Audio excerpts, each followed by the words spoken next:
Badfish? By Sublime. I've never actually heard that one. Oh, and what? All right, I got the verse you'll sing right here. Okay, how does it go? Oh, you gonna play it or no? No, do you want me to play it? Yeah. All right, Badfish. But then it goes. We might cut this, but we'll see what happens here. I ain't got no quarrels with God. I ain't got no time to grow. Yeah. Lord knows I'm weak. Won't somebody take me off this reef? Oh. And then it just is the most chill thing you've ever heard. Dude, that was the intro. Plot twist. That is the song that's being sung. Oh man, no, you gotta have it. The Sublime, just put you in a different state of mind. Listen, man. Ladies and gentlemen, I am excited to introduce the first guest on 7 Minutes in Evan. The fuck is that? That's the Badfish. Oh, you gotta let it play now. That's how it comes in. Oh man. Here goes in my the middle of a party. issues. Yeah, probably. You can cut it if you got to. That sounds exactly how you sing it. Ooh, I love this shit. So many people are gonna be mad at me that I didn't know this song. Yeah, I wouldn't tell people that. You, especially you live in California. Oh hell yeah, bro! Badfish all day. I got a Badfish tattoo actually. Welcome to the first episode with a guest of 7 Minutes in Evan. This shit, we went back to like YouTube channels in the bedroom I fill with my setup because for one person I had this shit set up fucking clean. People were like, Evan, were you recording that in the NASA SpaceX studio? And I'm like, nah, that's my place. But now it's like, oh yeah, you're recording it in. I think you're being a little hard on yourself, man. Because I'm wearing. I don't know if you can see. This is velvet on my ears. It is on my cauliflowered ears. That's imported. Those are those DT 770 Pros. Only. I don't even know what that is. Yeah, bro. You and J-Lo wear those. Okay, hey. Those are actually top of the line. I got the nice mic. I got the announcer side. There's art everywhere. SM7B. This might as well be a studio. Yeah, thanks, man. I appreciate it. But no, honestly, it's an honor to be here. Thank you for having me. This is Jesse Doyle, the Ginga Ninja. In the flesh. Yeah, all day. This is the first guest, and I'll be honest, man. I held out. People calling me to be the first guest. It's almost been annoying. People wanting to be a guest. Joe Rogan hit me up. President and all the people running. Joe Biden, I had to block him. Trying to get on here. And oh yeah, before I get going with this podcast, I have my first sponsor that I have to read something for. Hey. It's actually really funny. It's a day of many. I got paid for it, so I have to do it. Selling your soul a little bit at a time. It really is. It's a slippery slope. You guys ready? Here we go. Ladies and gentlemen, this episode... I really got paid for this. This episode is sponsored by Michael Schwartz because he gave me $20 and he wanted me to let you know Mikey got the yum yums. That's really the read. So shout out to Michael Schwartz for sponsoring this podcast for no reason, just to let you know he's got the yum yums. And I'll be honest, I don't know what the yum yums are. I don't know if I just big facts. I don't know if I just that's going to come up in a lawsuit later on that I knew that Mikey had the yum-yums at this time in 2020. The term hasn't been defined. We're good. Yeah, I feel like that's one of those words that like pedophiles use amongst each other. Like, hey, bro, are you into yum-yums? Dude, there's words like that in your certain realm are okay, or like you don't mean it to be bad. For me, growing up as a wrestler, that word was penetration. Ooh. Because you got to shoot, you got to double leg, you got to take the guy down, you got to always use your hips, all these cliche things, but he would say, do your penetration step. And you're you just see some girls like, yeah, I was trying to get in on this shot. I tried to do my penetration step. And they just kind of lean back. Dude, you're like, no. I was like, I learned what that was for wrestling before I was even like thinking about sexual terms, I was too naive. You know what I can't even handle in conversations, no matter who says it, is when people say, I'm coming. Like when people are just like, hey, I'm going to come at about 5 o'clock. And I'm like, It could be a business meeting. You couldn't say I'm gonna be there. Yeah, I'm gonna ride. No, when people are just like, yeah, we're both coming at, and I'm just like, oh yeah, we're adults and we're just gonna talk like this. But there was once a Christmas banner that I saw that on the side of the road it says Jesus is gonna come this year. And I was like, just this year, you know? Ridiculous. The human language, dude. I'm not very good at it. I'm a terrible speller. Great vocabulary, terrible speller. So I should do well here. Dude, don't make me write anything down. Don't ask you to do the captions for this. Man, I was a terrible speller. Dude, Spellcheck has got me. It's helped me a lot because it just corrects so much shit. But what happens sometimes is I spell something so bad that it doesn't know what I'm trying to spell. It's just then your ultimate backup, like you say, if you're blessed with my skill set, you hit that little microphone. You say the button. Now on multiple occasions, I'm only 26. On multiple occasions, I've had my friends, dude, you're an old ass man. You're talking to your phone. You're asking Siri to do shit. I was like, no, man, come on, this is the future, dude. It really is. That's why I like writing, like penmanship and all that stuff. It's going away completely, right? Yeah. Like that's 100%. Gonna be a lost art. That's that's why I got that journal, man. You gotta have the journal practice, dude. And, but before we get on that, my stepdad, I learned a lot from him. He just ran a concrete business, residential concrete, worked hard all summer, all that stuff. But when you say penmanship, he would sit down at his desk and write so meticulously the handwritten estimate, not for the job, not for anything, the estimate of how much it was going to cost to do each thing. And he would make copies of it with handwritten. He wouldn't use the copier, so he'd write it again, how many times. And then so when he gave the customer their handwritten copy, I feel like that would kind of ease them into like, oh man, this guy wrote every single thing down. Like so then he'd be asking my mom. My mom's name is Ronna. Ronna, I need you to email this. He's never left North Carolina. You know what I mean? He's just stuck in his ways. But yeah, those old school tactics like penmanship, calligraphy, you know, handwritten notes, thank you notes, things like that. I believe a lot in that. You got to keep that around. Man, that's what's cool. Even when people just call you. It means so much more now. Like people that's why sometimes on Christmas I get just like spammed with people being like Merry Christmas, and it just seems like you sent that to so many people and just clicked it. Yeah. And it's just like you're part of a mass text. I've even gotten that where it's like Merry Christmas everyone, and I'm just like, you couldn't take the time to everyone. Yeah. All of like my you're not even trying. Acquaintances, friends, family, and or yeah, man, other passerbys. But like when people actually take the time to call you or to wish you a happy birthday, I even try on like if Facebook tells me it's someone's birthday, I'll at least text them because then I'm just like not another person. Just one more step. Or even people on Facebook when they write HBD, like I'm just like, how disrespectful. Don't even talk to me anymore. There's going to be a birthday cake emoji before long. We're just speaking hieroglyphs. Dude, because a lot of my text message conversations are GIFs. I think they're GIFs or GIFs. I'm 80 years old. I think like I use that reaction all the time, the GIFs and everything, because it just portrays a lot, you know, it's at the same time, but then also it doesn't tie you down to I don't know. I think also it miscommunicates a lot more than anything, you know, because then it depends on who you're talking to, you know. If they can interpret your sense of humor or where you're coming, it just adds a layer to communication, makes it a little more complicated than it already is. That's what's interesting about text conversations is it almost is a double-edged sword that now with GIFs you can almost relay an emotion better rather than just a thumbs up, an emoji. If someone's like, hey, are you going to be there tomorrow? That can be deciphered so many ways. Yeah. But if you send like a funny GIF and it's just like, you're like, oh, they're happy to do it. But absolutely. It's making it better and worse because we're like losing the old school way of talking. I think humans in general, we have trouble communicating. I know I do, you know, the complexity of your feelings and what you're feeling and how that affects the people that you're with in that moment. Sometimes that's pretty overwhelming to try to portray to somebody, you know, just using words itself, and especially if you're not there to, you know, have the physical body language, kind of see it. You know, a lot of the communication is physical, I feel like, you know, and we're evolving. We're getting a whole different set of skills when you're communicating with 20 people at once and you're not seeing any of them, you know. All you have 20 different conversations going.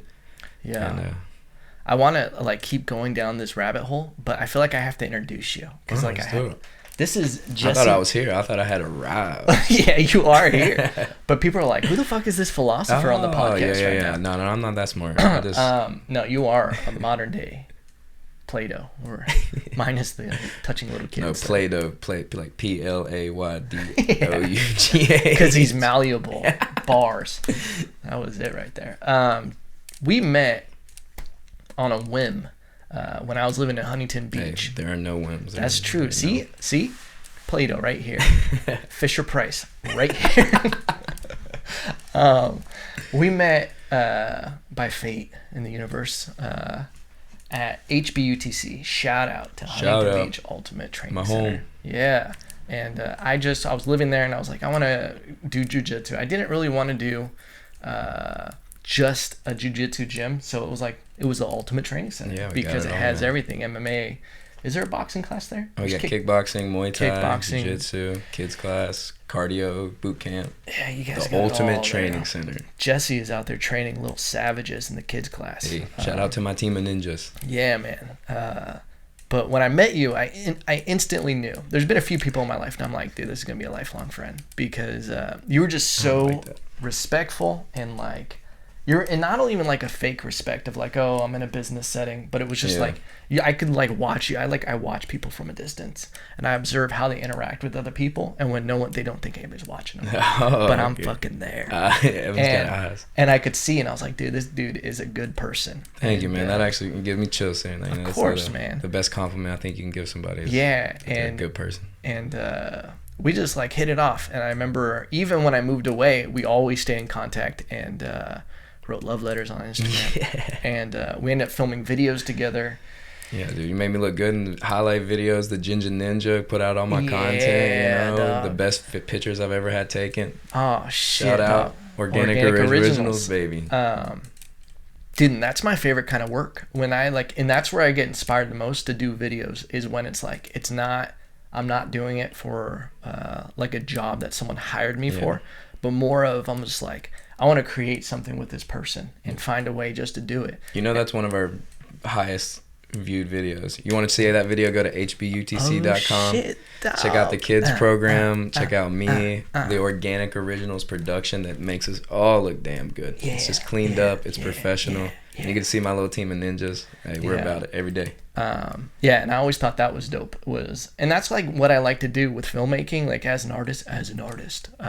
Which you volunteered to do, going all the way down. You know what I mean? Like. Yeah, but it's more of when I see something special like that. And that's the thing, is like it can live forever. And that's what was weird. I like that.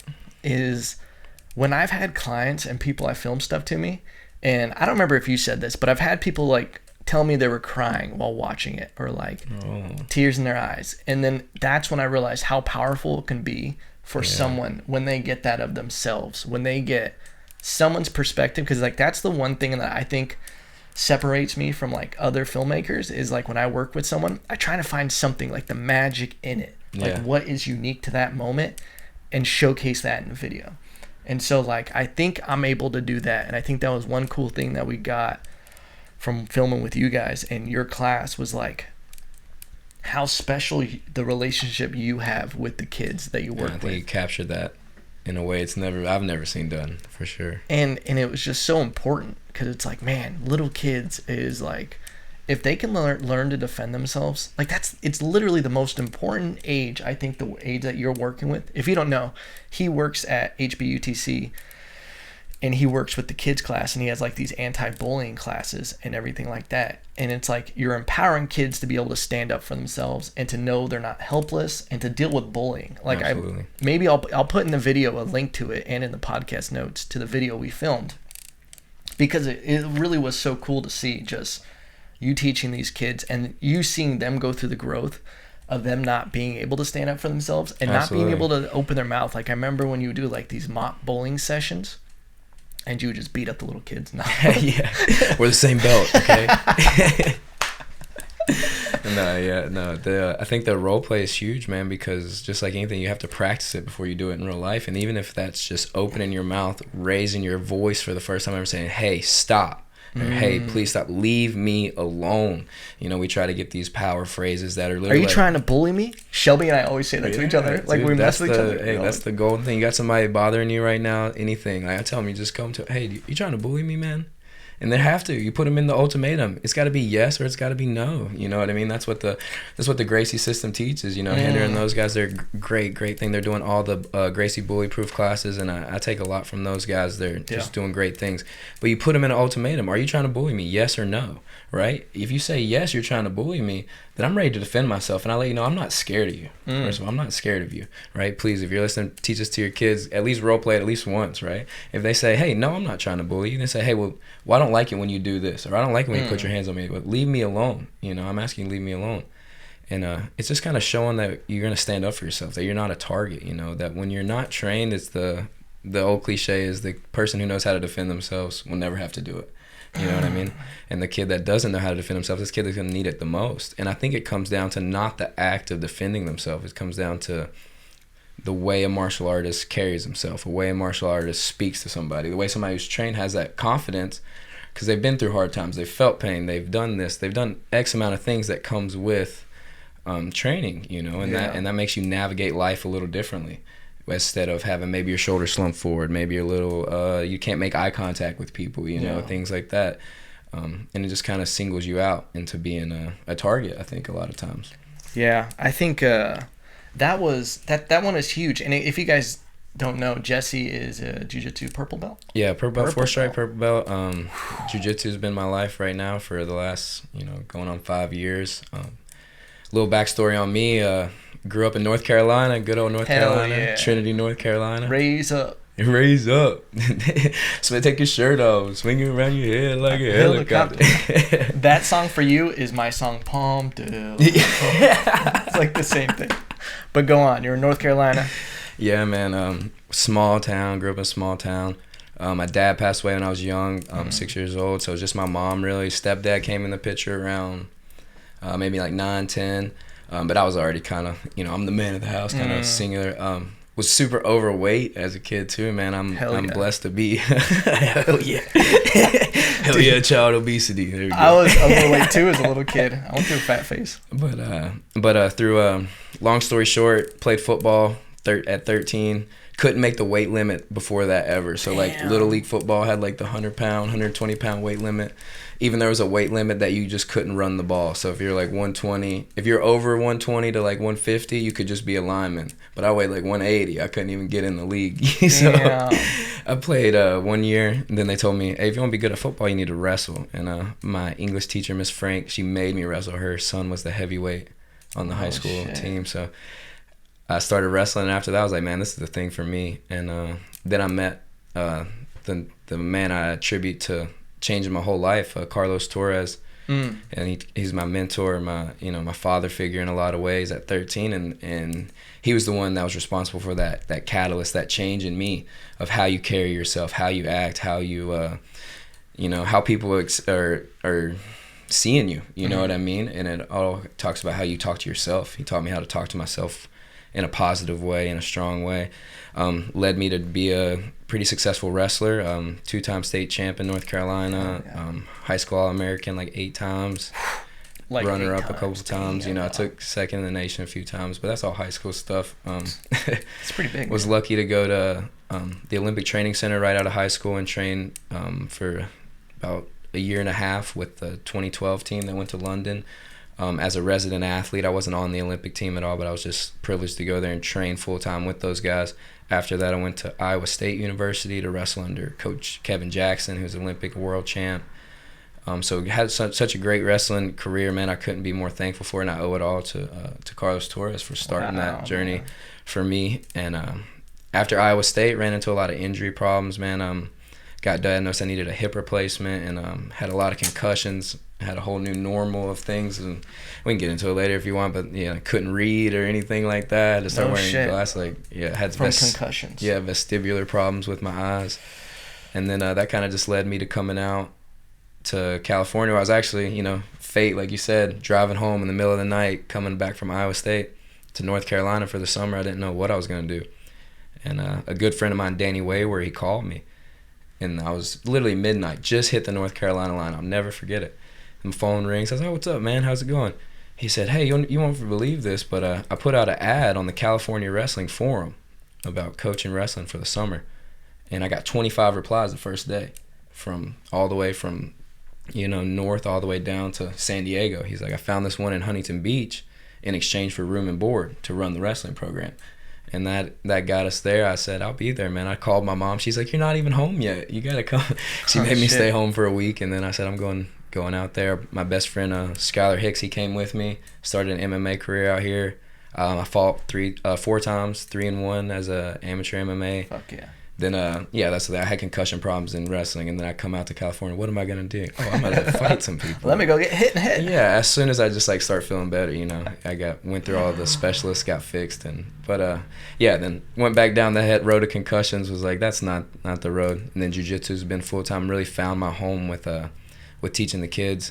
I've been coaching ever since I was 13. As soon as I started, my coach made me teach younger kids. He said, you don't know anything until you can teach it to somebody else.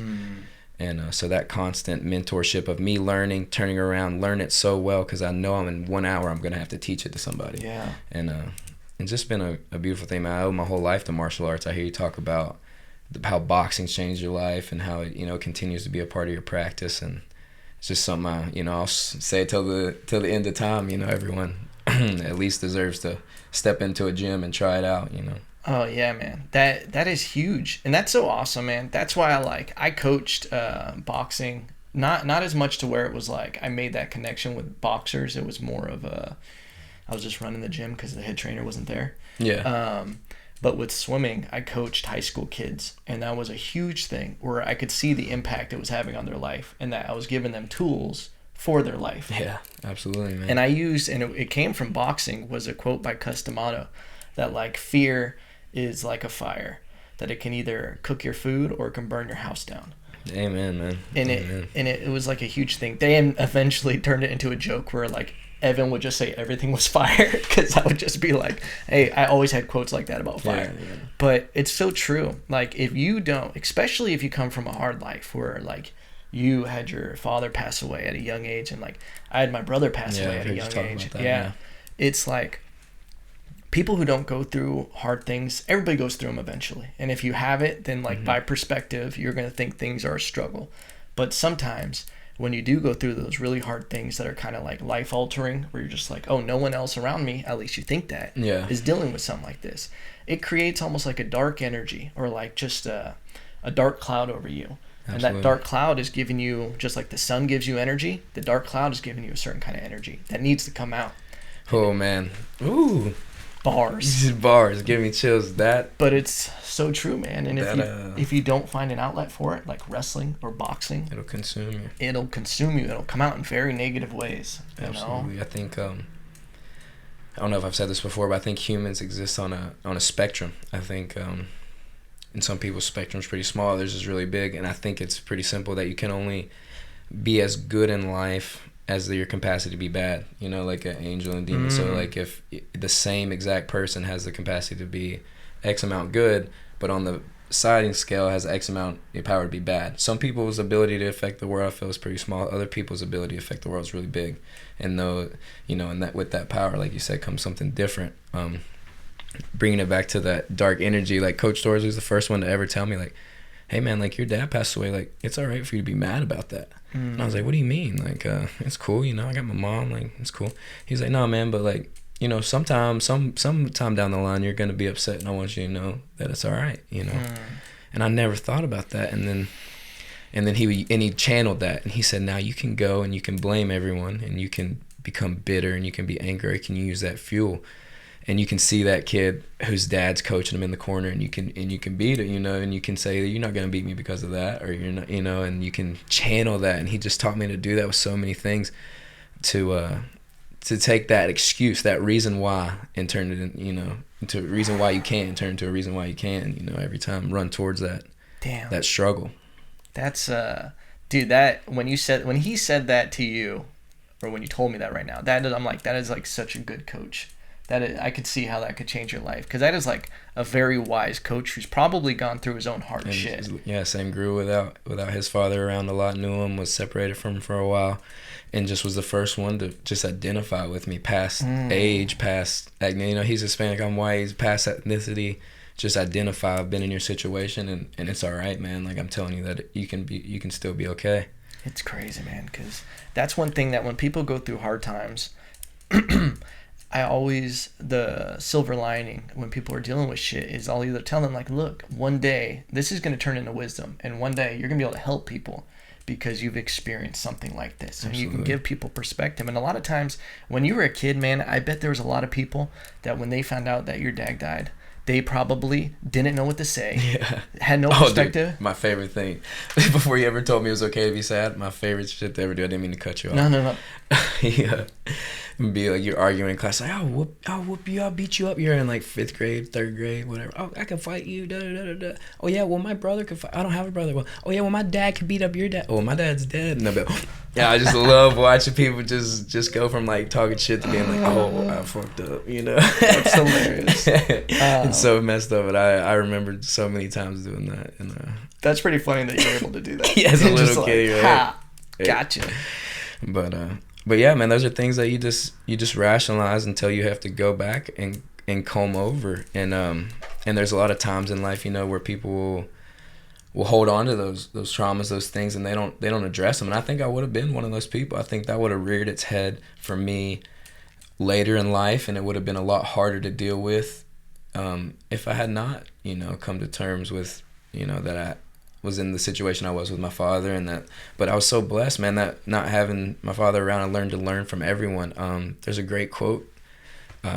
It's from India. Maybe yoga teachers say it sometimes, I know that, but they say, by the mercy of my teachers, and that really resonated with me because I don't even know if there's such thing as an original thought, that we've been here so long, or, you know, original to speak, you know. So I'm really just a compilation of all the beautiful, amazing people that have poured into me, and that I've sought out, and that I carry a piece of all those people with me every day, and that's why I feel privileged to say it, or even feel that I have to say the things that they've told me that have resonated with me, even if it doesn't stick with you or whoever. You know, it's just my duty to share that knowledge, I feel. Dude, I told you. I knew this was going to happen, that you were going to drop some bars. Right, dude, it's so true, because it blew my mind when you just said, because I always think about this when you say there's no original thoughts anymore. Yeah. It is insane, because, and I feel like it's a good thing, because then there's always a reference point for anything you're dealing with. That's why I think the internet, and all within what is it when it's just a small dose of it? Moderation, baby. Bars. Mama, everything in moderation. Yeah. Because if you use the internet, it's a tool. Like, some people hate it, but if you think about it, if you went back to the 1920s, you'd be a goddamn wizard if you had a smartphone. Oh my gosh, dude! The amount of things I've learned off of YouTube in seconds like that have like literally like gave me just some quick examples. We'll start from the beginning, dude. Like, I typed in how to French kiss. You know what I mean? When I was a little kid, like, you don't have your, like, my mom's not really talking about not having to talk with me. Yeah, you know, obviously my dad passed away. So I'm like doing how to tie a tie, bro. 30 seconds. I was like, that ain't that hard. How to shave, how to do all these quote unquote manly things. I'm like, I'm just gonna look it up. You know what I mean? The YouTube. I never looked at it for French kissing. I didn't know there was a section on that. It makes sense. Of course, there's a section, dog. Of course, for everything. Dude, that could have saved me so much trauma. Because the first time I ever French kissed, I don't even think she got her tongue in my mouth. It was just, dude. I don't think it's normal to have to wipe your face after French kissing. Because that's what happened. I remember being like, whoa, that was much stickier than I thought it was going to be. God. Could have saved so much trauma if I just went on YouTube, man. Right. Dude, playing guitar, I had a hip surgery one time, in recovery for that. My brother brought out a guitar for me, and I just started looking up YouTube videos and passed the time and got a new skill. You know, it's just... And then what do we do it for? We just look at everybody else's shit, you know? Like, what's this person doing? You're just trying to private investigate everybody, you know? Yeah, man. Like, it is, and that's the double-edged sword of it, is that you can either use it as a tool. Like, everything I've learned how to do creatively with music, with video production, I guess not stand up, but I've done a lot of research with it. Like But everything it makes the world smaller almost, that you're able to, you know, come in contact with the great stand-ups. You're able to see the content. You're able to do this and that. Like, same thing with jiu-jitsu and wrestling, man. My coach, it made me spend hours. He would text me at 2 a.m. This video of all, like, the old Russians that were wrestling, because now they have all the videos from the 70s on YouTube. And then I'm, like, studying this. And now I'm in jiu-jitsu and I'm studying all the best people. And, you know, same thing. It's just, they were talking about it. I don't know if it was Joe Rogan or not, but somebody was talking about, you know, you always see the kids watching Twitch, watching other people play the video games. Yeah. And then the parents are like, why the fuck are you watching that? You know, like, I don't understand. But if you break it down to the fundamental level of what it is, it's watching someone do something you can't. So just the same way, if I can't do this move, I'm going to watch someone who can do it, right? They're going to do it. If you can't figure out this, you know, audio engineering problem, you're going to look up someone who can do it. And it's just that mirroring gene that we have to learn from just watching somebody else do it, you know. That's why, like, who you watch and, like, what consumes your attention is important, because, like, did you get lost on TikTok just watching the dumbest shit online, dude? My favorite Spanish word in the whole world is chisme. It's just like gossip, you know what I mean? And, like, I just feel like all the shows, man, like, there's not enough conflict in your life already, so then you seek it out by watching this, you know, this cop show where these people are fighting, this guy dies, and then this lady's in, like, a traumatic experience, and you're like, getting your dose of, like, oh, man, like, not all is good in the world, because every day, like, if you look at it, like, you're not, you know, life's pretty good, you know what I mean? Like, day to day, just look at the sky, you eat lunch, you're like, wow. But then in your head, you're watching, you know, whatever show and getting caught up in that character's emotions. I have a guilty pleasure, and that's Jersey Shore. Dude, she's me. Dude, for real. It's just the juiciest drama, and, like, juicy. Oh my God, dude. I don't really have that, like, relationship drama anymore in my life. I've had some terrible relationships, but, like, it fills that void. And it's like, isn't that weird that you need something for that, bro? Like, if it was just gone out of your life, you're like, I better just, in moderation, have a little bit. Like, dude, you need everything. And it's also, I think that's the one thing is, like, at night, I'll only watch it at night, if, like, right before bed or something, so I can have dreams about it. But, like, I need something to numb, like, to just feed the lizard brain a little bit. Yeah. Because, like, I used to do it with Family Guy. Yeah. Like, where it's just, like, surface levels, like, white noise, where I can just zone out. Because, like, all day, I'm trying to think, I'm doing this. And if I just lay down in bed, it's just, my brain is racing. So I have to, like, watch something that just zombies me out enough to be able to fall asleep. I understand that. Yeah, I think there's something to be, like, your brain solves problems all day, right? It's like taking in information, solve this problem, solve this, talk to this person. What's next? How do you put this in order to be the most time efficient, you know?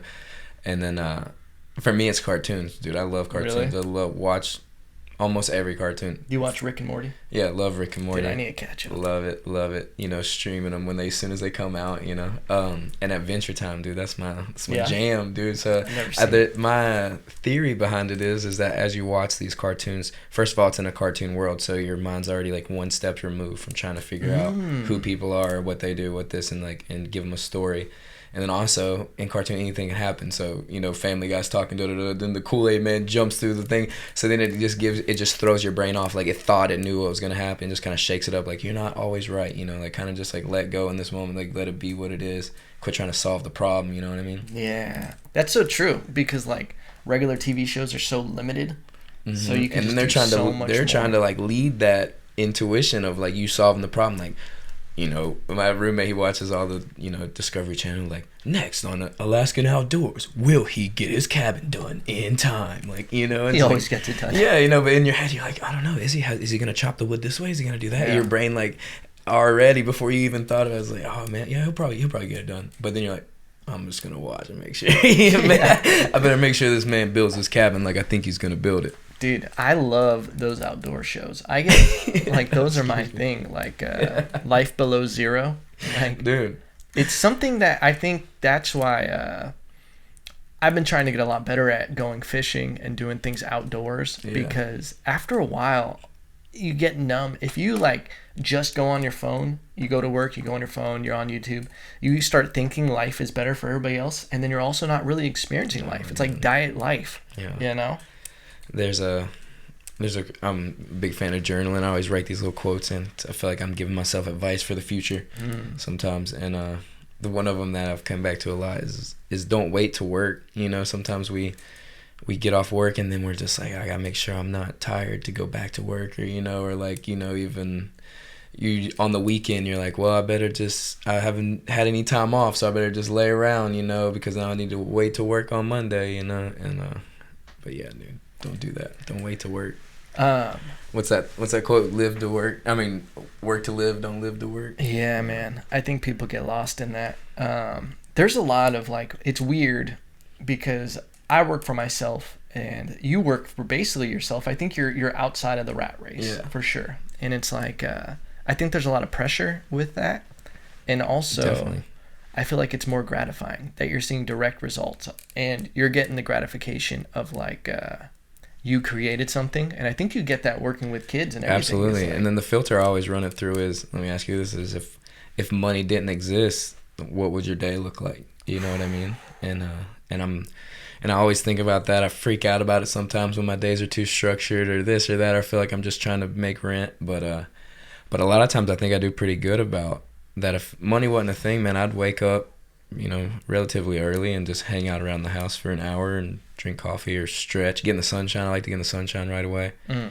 And then I'd show up to the gym about the same time. I'd say I'd probably be there for, you know, 2 or 3 hours like I am in the morning, and then go to lunch and, you know, maybe jump in the ocean for a half hour and go back and do kids class, you know, or something like that, and then train some, you know, do my training at night again, or, you know, I just think that, or go on a walk at the beach. I don't know. If money wasn't a thing, I just try to live like that, and then when I do got money, it's easier, you know. That's so true, man, and that's great. And it's like, that helps me because I always deal with the conflict of, like, that's the thing is, sometimes it is a little overwhelming because I'm like completely by myself in my business in the sense of like, it's all on you. You can't point any fingers there or why it's held up. And a lot of times I don't know how to spend my days. Should I be doing it? Because I do a few different things where I'll make money from, whether it's like actually doing video production where I'm filming with the client, or am I doing the marketing for it, or am I doing graphic design for t-shirts? Should I be pushing this, pushing that? What hat do you put on that day? Yeah. How long do you keep it on before you switch to it? So I'm trying to get myself to the point, and that's a guide I'll use, because I'm like, if money wasn't an issue, what would I be doing? And I think it would be this kind of shit. Yeah. Which is like a good sign. And then I feel like you hack the system, because then you got your what you want to do. You know, what do all the people say? You get a job you love, you never work a day in your life. You know. But then we have social stigma in our mind of what we think a job should be, or what it should look like, or how long you should be there. Like, our society takes pride in being tired. Like, you know, I worked hard, man, I'm tired. Like, good job, you did good. Like, we need more worker bees like you. And then no time to put any thought into anything or create, like you said. It's just that is, I feel like it's, man, I don't know where that came from. I mean, I'm sure it came from like corporate greed and just like, we got all these tools that sped everything up, but instead of us taking more leisure time with it, enjoying life, we just put more on our table. Because like now, how long it would take for you to write a letter and it to get to New York for some business shit or a virtual meeting and all this stuff, instead of having to have 4 meetings in a day. Hey man, you know what continuity errors are? I don't know. Tell me. Could you use it in a sentence, please? The camera overheated, so we're going to have some continuity errors with this podcast. And is that a Latin root or? African, actually. I don't know who I offended with that one. But we have, I didn't know this, but we have the most minority in the world in this room. It's a hard life for a redhead out here. Dude, really, are you guys actually? You guys, I'm sorry. You people. Hey, man. I don't know what the proper term is. I don't know what the proper term is. The Rojo Community. Are you guys actually? I've honestly never heard that. The Rojo Community, dog. Are you guys actually 1%? Like, are you guys this I'm rolling with it, man. I've literally never seen it in print. I thought you knew that fact. I believed it. I'm saying we're pretty low down there. You know what I mean? Do you think there's less redheads than anything else?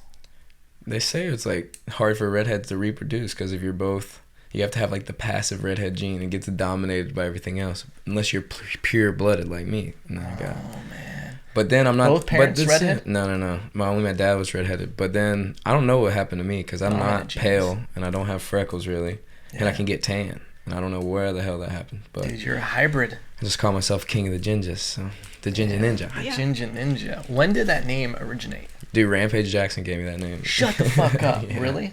Yeah. By the way. He just walked in one day. He was like, well, full 100% disclosure. He said, hey, you need to be the ginger N-word. You know, and then I was like, beep. And then he's like, nah, I'm just kidding. You need to be the ginger ninja. And then that's hilarious, dude. And I was like, hey, man, I think that's going to stick. So there's a few other people out there. I already scouted y'all. There's like a taekwondo guy. And like, hey, fuck him, taekwondo. Let's go. Yeah. I'll run it with anybody who wants it for the title of Ginger Ninja. No holds barred, no weapons. Oh, yeah, you taking that title for sure. Yeah, I'm in there. I want to talk about that because about wrestling base being the strongest, I think, part of fighting. But before that, the Ginger Ninja, he introduced me to Rampage Jackson for the first time. And I don't know if you knew this growing up, but he was like my favorite fighter. You told me after, yeah. Dude. This is the way you came back after. I was like, that was kind of a big deal, huh? Dude, because I used to watch all his YouTube videos, and it was because he was funny. Yeah, and it was dude, just he's like, a man. Shout out Rampage. He doesn't need any shout outs. That dude, he's been genuine trying to ass get on the podcast dude, man. too, you know? Yeah, you guys had, I was first. I had to go first. Yeah, man. Get back in line, Rampage. I used to watch all his videos, and he's the only MMA fighter I've ever bought a shirt of. That's something to be said, man. To wear another man's name on. That's why I don't wear football jerseys. I think he has some rights to me. You know, because if you're wearing another man's shirt, I think it was Chris D'Elia has a bit about that. Oh, does he? He talks about like, dude, if you have another man's shirt or name on your jersey, that dude should be able to fuck you. You know, and then and it's on his special, so I'm not stepping on it. That's hilarious. Yeah. It's not gay, it's dominance. Right? Yeah, man. But I just supported the coming out with the chain and everything, power bomb him, motherfuckers. Yeah. And he's a big dude. That was like trailblazers, dude. They were doing it before it was even a thing, man. That's the one thing I have learned just being around all these great guys at HB Ultimate. You know, as I mean, these guys built it from the ground up. You know, they were out there in the wild, wild west. You know, Paul Herrera, Tiki Goshen, Rampage, all those guys, Tito, when all of them were around. And they were fighting before there was a UFC. And then the UFC came, gave them an avenue to do all this. And, you know, been going strong ever since. And Tiki owns HBUTC? Yeah, that's the gym. We got a ton of guys in and out of there, pro fighters all the time. You know, TJ Dillashaw, his guys, and Rampage, and Czech Congo, and list goes on and on. But every single one of those guys are cool as hell. Like, you know, go right up to them. Hey, man, how are you? I've introduced people to them. You know, clients, you know, kids, whoever, man. Like, just goes back to that perfect, you know, representation of martial artists. Like, you know, like, hey, I could rip your face off, but I want to see how you're doing. Say hey, and then you know, those people are, you know, that's the best type of people. Yeah, man, that's an interesting thing about people who get into martial arts. I was having a talk yesterday because sometimes, I'm sure you've experienced it with how long you've been in martial arts, is you get a weird egg every now and then come in, and they usually last for only a couple months, if that. Oh, I've seen them come and go, man. They never last, do they? Like those people who like they can't get their ego out of it. And and then there's a lot of different factors, man. Sometimes you're dealing with somebody who maybe has, you know, some type of mental, is on the spectrum or something, and just navigates life a little differently, and maybe somebody doesn't see that, is what I've ran into a lot. But then you have the other guy who's just, you know, ignorance is bliss. You know, like I could do it when I really want to. You know, like a perfect example. They have no off switch. This is the only thing I need to tell you. This is the only thing I need to tell you. One story. My best friend Skylar Hicks fighting at HB Ultimate. You know, we're working there, training there. That's our gym. That's our home. Mm-hmm. This guy comes in. We quickly nickname him Snakehead. He's a bald head. Is this TJ Dillashaw? No, fully tatted up, full just look fresh out of prison. Come to find out he's out of, you know, fresh out of prison. Yeah, man. Had, you know, Muay Thai tattoos, had jiu-jitsu tattooed on him, but it was spelled wrong. Oh, you shit. know, there was no J-O-O. No, I think it was just J-U, just no I, just no. It was the U and the I were switched. It was like jiu-jitsu. And then, man. And that's a different martial art. But long story short, this guy comes in. It's just really talking shit to our jiu-jitsu instructor. Like, hey, man, that doesn't work. Like, he never would do an armbar to me. Just out of his way. Literally the shit. Guy in every martial arts meme in a person. And then I come up to him and say, hey man, like, that's my coach, don't talk to him like that, please. Like, this is my home, you know, and don't disrespect him. He's like, yeah, but I'm just saying that shit won't work on me. And Skylar's a little more hot-headed than me. He said, he flipped on him. He's like, I'll show you right now. He's like, I would choke you out in 10 seconds. And he was like, I won't even throw punches and I'll knock you out. So, you know, a couple days of this go by. This guy comes in every day. It's not the first day. Like, every day for a couple weeks of this guy egging it on. Skylar's like, okay, man, I'm tired of it. Let's go. We get in the ring and they start going, and Skylar just proceeds to put a clinic on this man, Snakehead, and he's just getting he's supposed to be a Muay Thai. Skylar the mongoose. Yeah, a Muay Thai champion. This guy just shows up at our door from, you know. Could he actually kick? Oh, dude, he's terrible. And then he gets beat up. Skylar literally leaves him laying in the middle of the ring. Dude has got so many leg kicks he can't walk out of the ring. He just crawls, literally on his hands and knees, crawls all the way to the edge of the mat, lays down. 20, 30 minutes goes by, like he finally gets himself together. Like, obviously just got really beat up. Like, you know, like he was only about, you know, 1 round, 5 minutes. That's all it took. But after that, he got up, got his stuff, walked to the door, saw Skylar, looked him in the eyes and said, yeah, but if we were throwing elbows, I would have won. Bro.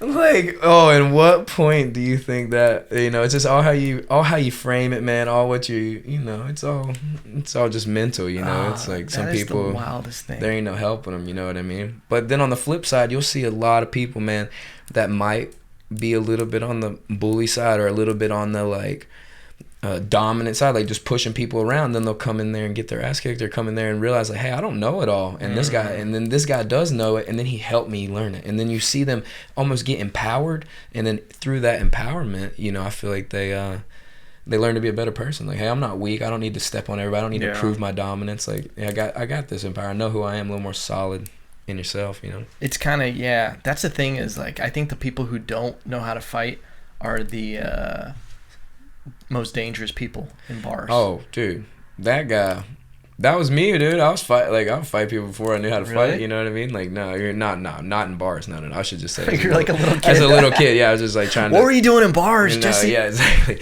No, but I mean, yeah, dude, you have the irrational, because then they're consumed with fear in that moment. You have to understand a person consumed with fear is dangerous and irrational. You know what I mean? Yeah, in a corner, you don't know what the hell they're gonna do.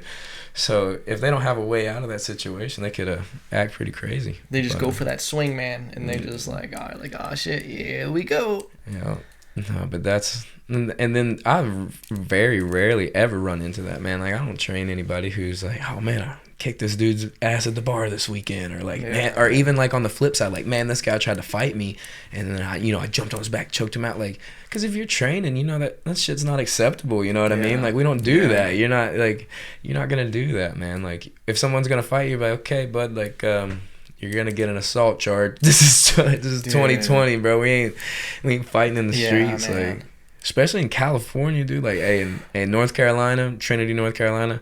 Oh, shit, his voice got different. Trinity, North Carolina, boy. You go down the roundabout.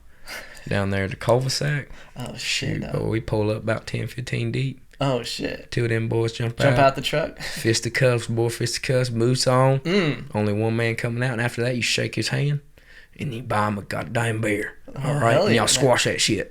Dude, yeah. 100%, dude. 100%. I think that's something that's going away, though. And this is why I think, I've had this talk a lot, that I think a lot of, you know, like, I've dealt with anxiety, and like everybody deals with stress, anxiety, and everything like that. But I think the reason why it's at an all-time high, or at least one of the reasons, is because there's not as many trials by fire. There's not as many things that even young men have to do to learn more about themselves, which Absolutely. I think martial arts is that. But a lot of times people start living in these bubbles where there's never any conflict, so they never know if they can handle conflict. Exactly. So, like, I think a lot of times when people are having these crazy safe spaces and trigger words and all this stuff, and they never get, like, that good old boy scrap in the cul-de-sac, then you shake hands. Or even the verbal scrap where you have to eloquently put how you're feeling, you know, and express yourself. And you can't use the meme way out, you know what I mean? And you have to actually put in the details of, okay, this is where I stand, where do you stand, how far apart are we, what's actually going on here? And is this something that it's bleeding over from another part of your life into this conversation, or is this conversation? You know, it's so much to decipher in human interaction. I'm like, what the heck? But you talk about the trials by fire and touched on wrestling maybe being the best base for MMA. And I don't know if it has anything to do with what you learn. I think it has to do with how you train and what it is. It's, you know, if you just, in the macro view, it's a one-on-one competition.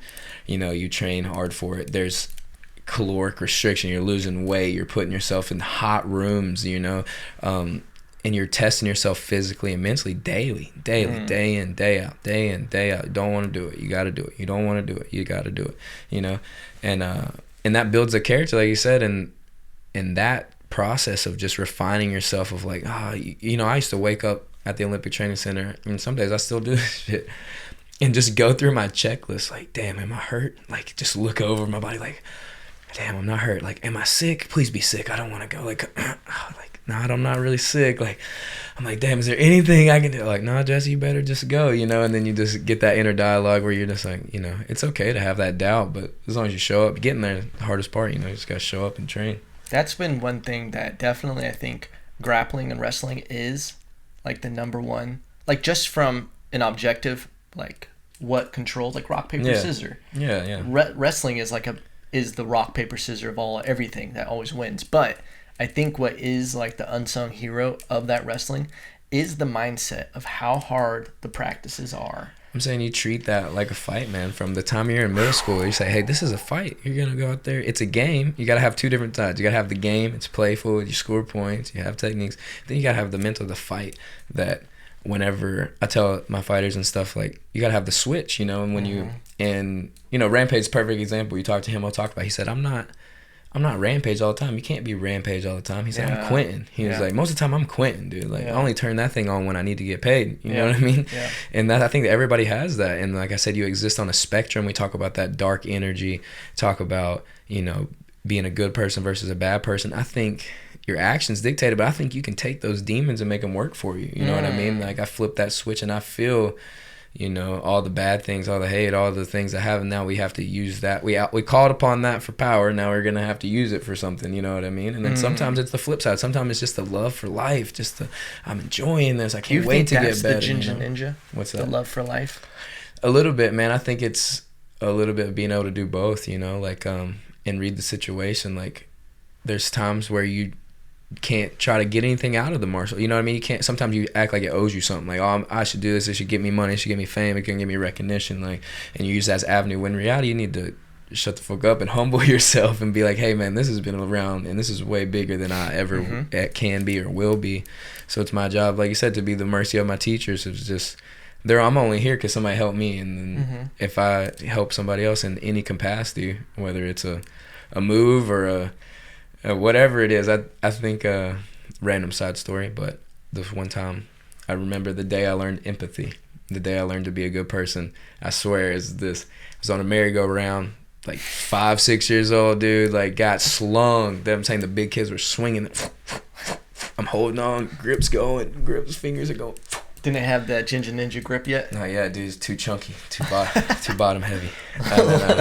And I fell and just, you know, the first time you get the breath knocked out of you in your life, you think you're going to die. You're like, oh, yeah. You know, and when a big kid comes up, he picks me up. And in hindsight, he's probably just making sure he didn't get in trouble, you know, like, oh, shit, the kid fell down. Like, but in my eyes, this big kid came over, he picked me up, he dusted me off, got the mulch off me. He's like, you okay, man? You okay? You know? And I was like, yeah, okay. So then I was always bigger than everybody. So then from that point on, I'm like, oh, you're smart. I need to help you. Like, that kid helped me that one time. Like, and I swear that stuff changes me, man. I have this, I swear my superpower is I know when a moment becomes a memory. And that in the midst of, like, even a conversation, I get this overwhelming feeling on my whole body that I call it my intuition, call it your Holy Ghost, you can call it whatever you want. But I listen to that voice and I tell myself that this moment's significant, and I don't try to define it, because when you define it, you lose maybe the essence of what it really was. You know, but you just kind of catalog it and revisit it, and you're like, oh, that's why that was a significant moment in my life, you know, before I realized it, you know. That's crazy that that situation, because that's the thing, is like, kids are so impressionable and you can go one or two ways with that. And if that kid might have reacted a different way. Your entire life could be different. Because who knows, if he kicked you, threw more shit on you, it probably could have set you down a completely different path of like. 100%. That's why dads that like beat their kids and that kid's the bully at school. That's like the tell as old as time. Is like it's usually you're just a mirror of what you're dealing with. You know. Like you said, that mirror gene to learn from watching. You know, that's what we do, and I think that's why it's important to have the mentors and the stuff like that. Oh, I had it on airplane mode till we quit. Now I'm professional as hell, man. I was proud I put that shit on airplane mode. That's not Rampage, dog. Yeah, don't answer it. But no, I was just talking about the being able to call upon that and like have that feeling. You know what I mean? Trust your intuition, trust that, and I call it like my energy. You know what I mean? Like I have my energy right now. I feel it. And the first time I learned about that was competing, you know, and I was seventh grade, a heavyweight, you know, like 220, and had my singlet on. Damn, I was scared to death. Diesel, dog. Diesel. Heavy. You know, a bunch of potatoes, a bunch of meat right there.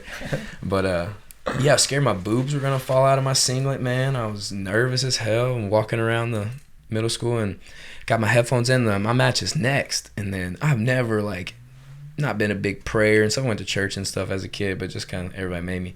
But in that moment, I was like, man, if there's a God, or if there's my dad, if this is like, if I can talk to an angel type thing, like, can you help me out?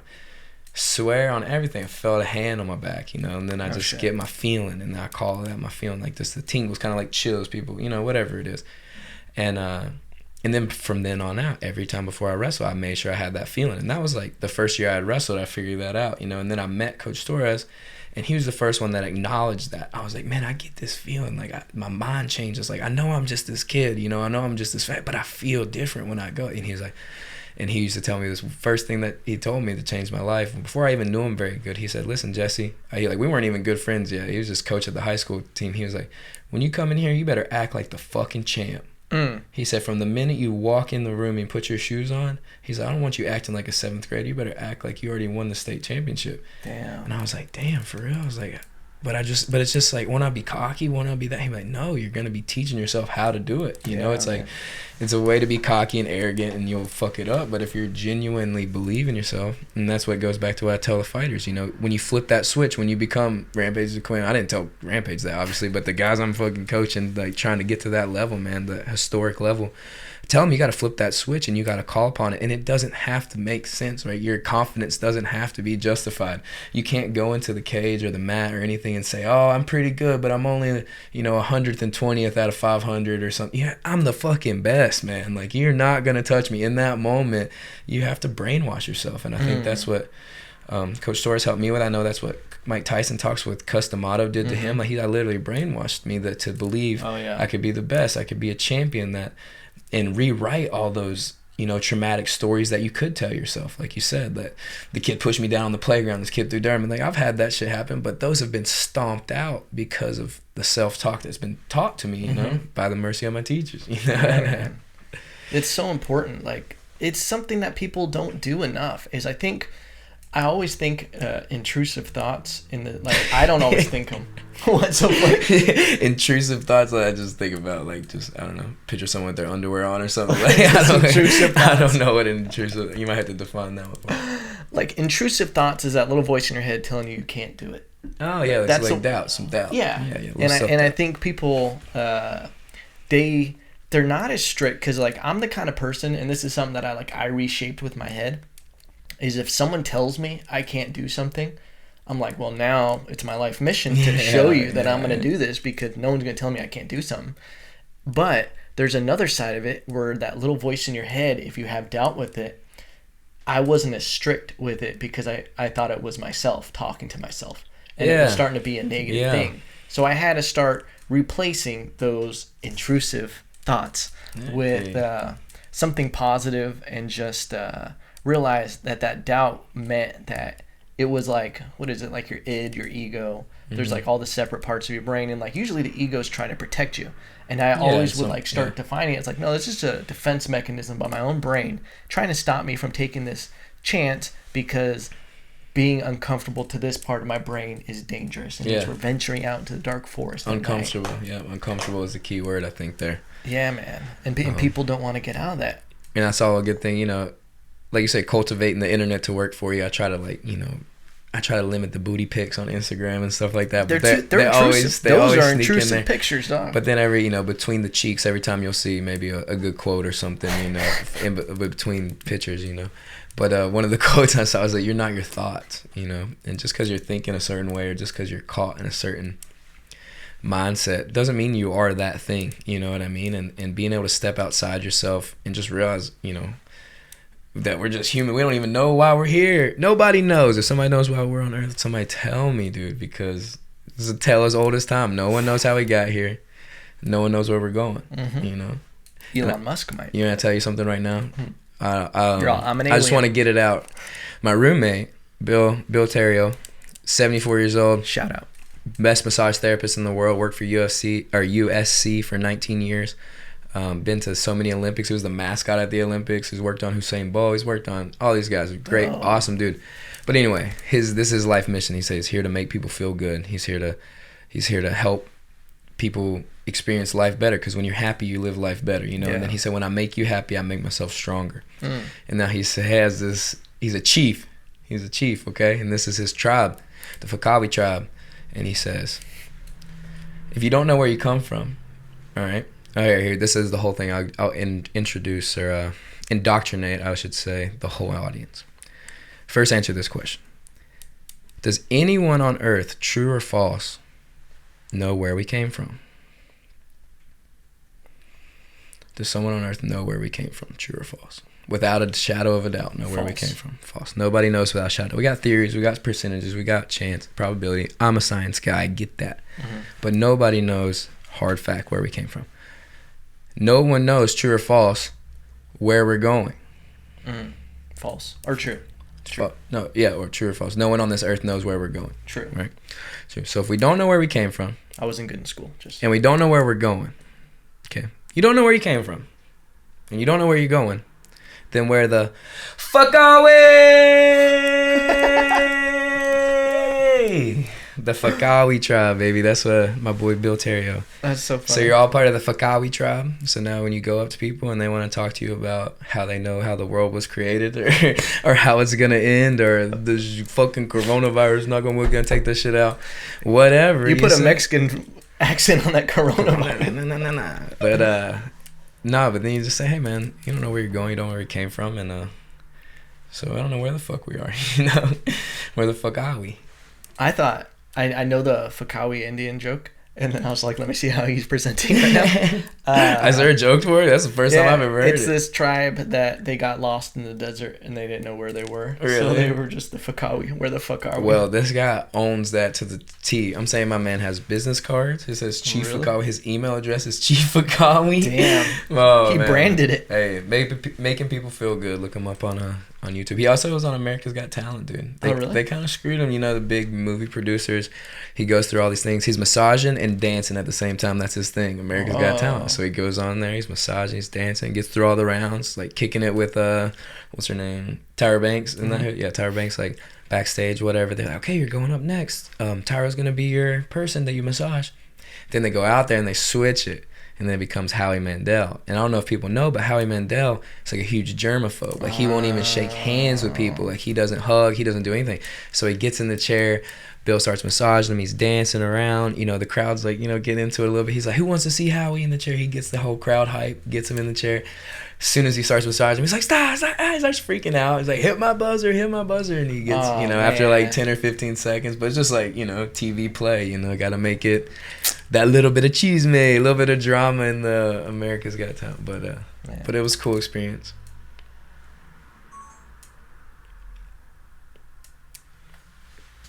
I'm not too long-winded with my responses, am I? You're doing good. That's hilarious, dude. They cut him out. Conspiracies, man. Conspiracies. Hey, TV network, dude. Don't mess with that. That's why we're on the internet, baby. Gang, gang. Gang, gang. Dude, I've done the bullshit TV stuff, like reality show stuff. Just really? Small stuff, yeah. And it's all fake. Yeah. It's all fake. I was recently... Is that your secret love for Jersey Shore? Yeah, dude, you just know more about what's actually happening, so you know how they constructed this. Dude, there's stuff with Jersey Shore, though, that, like, it ends up in TMZ when there's no camera. So I'm like, oh, there's a little bit of real drama in this, man. But The whole that's always fascinating to me, and that's why I love the age that we're in. It's never been a better time to be an artist, because the artists have complete control, and the only thing that separates you from being successful is how much time and work you're willing to put in to your craft. Definitely. So, like, that's why there's no excuses for comedians. There's no excuses for music artists. No one, because all you need is even an iPhone. Isn't that why it's like 900,000 podcasts right now? Like literally 9,000. No, 900,000 podcasts. Really? Oh yeah, maybe it is. I saw that recently. That like almost 1 million podcasts. Yeah, I had one back in when did I first have First to the game, baby. First to the It was like 2013. And all right, cool. We lost video again, but you know what? Fuck it. We're just gonna keep going with the audio at this point. Let it ride. Let it ride. I don't even know if that's a song, but yeah, I did it with a buddy who ironically lived in Orange County. Nice. And we would drive. He would have to drive like 3 hours to film it every single time. And we would record a couple episodes that night. We'd start at like I don't even know. Sometimes it'd be like 9 p.m. Just go all night. Record like a 2-hour podcast, take a break, eat something, and then record, change all our clothes, record another podcast like for a couple hours, and just would do that and try to get like 2 or 3. Dang, just out here in the wardrobe bank. switching. Dude, yeah. And it was just like, we eventually couldn't keep it up. We only did like 14 episodes, but I wish only 14. Yeah, I wish we would have just 2 seasons. Yeah, just 2 seasons. That's all it was. I wish we would have kept it going, because shit. That's the thing is with just podcasting. Gaining momentum, right? Just the consistency is key, like everything, right? Dude, that is everything with anything in life. That's what I'm realizing at my ripe old age of 32 is. It's all just consistency and how much you're willing to put into it. And just sticking with it. Small, every single day. Every day, stepping stone goals, you know. If you don't have someone who told you to be accountable for your goals and to write them down and to make smaller goals to get to those, then I'm telling you right now to do that. So I want to talk about when you journal, because I still journal every morning pretty much. Every day, at least a page. And I'm doing it for well over a year now, almost about a year and a half. And when you journal, do you have a time limit, and what is it? Is it mainly your thoughts, or is it a checklist? Is it diagnostics? I like kind of bouncing other people's morning routines off each other. I know for me, I hate the word routine. So, I hate to think of it as something I gotta do, or like it has to be the same every time. Shit freaks me out sometimes. So, so I like to call it my little ritual, and it takes many different forms from what I can tell. Try to be pretty consistent with get outside pretty quick, drink a lot of water, and then when it comes to journaling, it's usually between journaling and reading, because when I read, I like to underline and like write all over the book and like kind of fuck it all up and write on the side. And so when I go back and flip through, I can just look through the places with the most ink and then kind of go back to what was going on there. And then sometimes I'll underline the thing in the book, and then I'll transfer that thought or idea into the journal in my own way of like, or what I was thinking. But it all started with my coach, man. He gave me a journal. I got hurt. I was in the national finals for wrestling in North Dakota in the Greco-Roman style, and I took second in nationals. And then the following year we came back. I was predicted to be in the finals, second round. Picked this guy up, slammed him, a huge throw, and his head hit the mat, but then his chin hit me in the eye, so I like kind of landed on top of him. Oh shit! Long story short, got 20 some stitches in my face. You could see my skull went out on a stretcher. So that was a hell of a way to end the season, and that that would just kind of help me come back. And then during that time, I read my journal, and this journal I had started 2 years prior when I was at that tournament and got hurt before I could even compete. So before I'd ever placed at nationals, my coach had started this journal, because I was on the team, went to the tournament, blew my shoulder out. Obviously, wrestling's full of injuries, right? So you have to overcome adversity. When I blew my shoulder out, I couldn't go the very first time to the national tournament before I ever won. So he handed me this journal. He said, I need you to write how you're going to come back. I need you to write what this is. And so we went month by month. I'm doing this. This is how many days a week I'm wrestling. This is where your mind should be at. All the way through the year, all the way till the next time we were going. And then so I did that, and then just to watch it come to fruition from the sitting in the stands of where I wanted to compete, couldn't do it, was hurt. Had this journal, started writing, you know, every time I see somebody I beat, win a match, I get pissed, I run over there and just write some more shit in that book. And then fast forward a year, I'm in the finals, you know, and then I win it, and then I'm still journaling. All right, I didn't win, I took second, and then, you know, I did all right, took second. I'm pissed though, I didn't win. I did everything right, journaled, followed the plan. Why didn't it come to fruition? Right? Go back to next year. I'm like, this is my year to win it. This is my year to win. I've already committed to Iowa State. I'm gonna go to Division I to wrestle. Slam this guy, get my face split open. I just remember waking up in the ambulance, you know, and then just being like, oh shit, you know, and get fixed up, and then go back to my book right away and just start looking. I look back at where I was hurt 2 years ago, and then what happened, how I came back, and just like, hey man, I can come back from this, you know, like we can write this plan, we can do it again, we can, you know, and have the break down the goals, you know what I mean, to the little incremental 1% daily of what we want and what we're going to get, you know, just like you do with your podcast or with anything, that 1% daily. And then that's why that journal, like I said, I give myself advice almost, I feel, because sometimes when you read it, you're not that strong, man. Like you know, some days I'm sad, some days I cry a lot. I'm a crier, bro. I gotta let that shit out. My mom says, amen. She says, if you gotta have a good cry, you know, sometimes there's nothing better than a good cry. That's what my mom says. She says, every time I need to cry, Jesse, I just watch Free Willy. Shout out from mama. So but I'm telling you, after a good cry, after you kind of just submit to that emotion, like, hey man, I'm sad about this and I'm gonna let it out right now, and it's gonna pass. Another one of the things she says is you can't schedule your emotions, you know what I mean? So when you find yourself in that bad place, and then maybe you read that book and you read that day that you were happy as hell, like you had an awesome day, and you're like, hey Jesse, keep your head up, like you're gonna have days like this sometimes, you know, and then you flip to the next page, maybe you were sad that day, and you're like, you know, and you see how far you've come, and I don't know, it just kind of gives you that mental marker, I feel like. I think that's great, man. God, your coach was sorry, so that good. Was like a lot of stuff. Yeah, and I don't my coach, man, that's my guy. I talk about him for forever.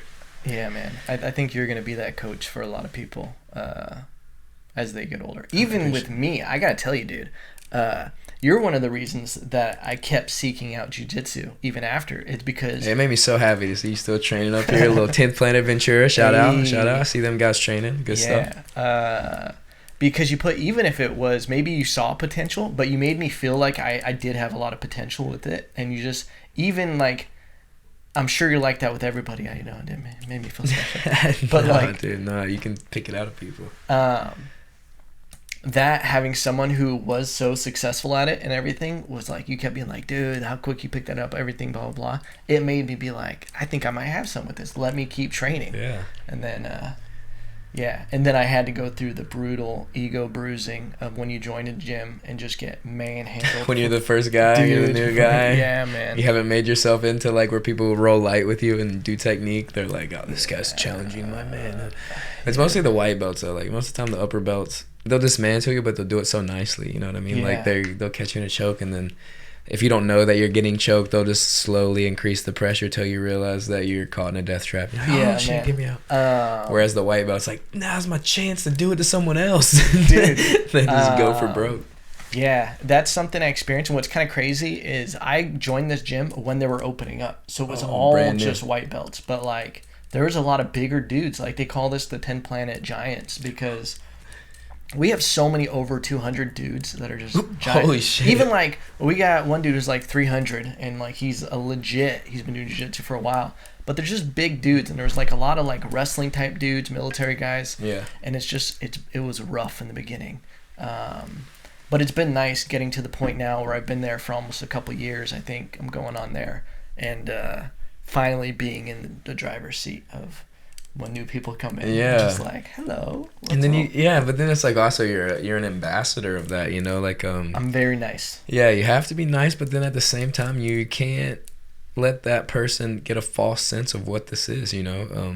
Like you want them to have a good idea, you want them to have fun, you want them to have a safe place to train, but I can't feed your false sense of reality and think that you're beating me or that you're great or that I can't, Evan, that was a great armbar, man. You could do that to anyone in the world, and then you go to the next guy and he doesn't let you do it. I was never ignorant enough to even though when I roll with my coaches who are black belts, never ignorant enough that where I got their back or something where I'm like, I didn't really get here. I always kind of was just like, no. Then you always have that guy that's like, after practice, like, yeah, man, I took his back today. Like, did you see that? Oh, I tapped him out. You're like, dude, shut up, man. Like, you want to just know all the times you got tapped out. Like, this practice. Like, who's the guy? We're talking about practice, bro. We're talking about practice. Yeah. I'm going to tap 10 times. You got me. I should have never been there. Like, I'm going to give up. And then next time, see it. There's a time to be tough. There's a time to fight through it.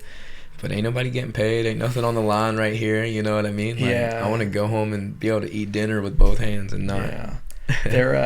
It is an interesting thing, and that's something that interesting that you said, because I start since I've seen how terrible an ego can be in fighting. Like, I know it's dangerous when people don't want to train with certain people because they're so worried about getting tapped and just they're way too attached to it, to where I have no ego with tapping. At least I try not to. Yeah. But I let people work, and I let newer people work. I'll let them get side control. I'll let them get my back, because then I'm thinking I'm working on the hard places or hard situations that if I got here. But I wonder if that's giving a false sense of security. Sometimes to some people, but in reality, man, when it comes to jiu-jitsu, competition, boxing, anything, man, I think you have to, even life itself, man, I think you have an ego. I think you have to have an ego. And we always talk about diminishing the ego, doing this, getting rid of it, this and that.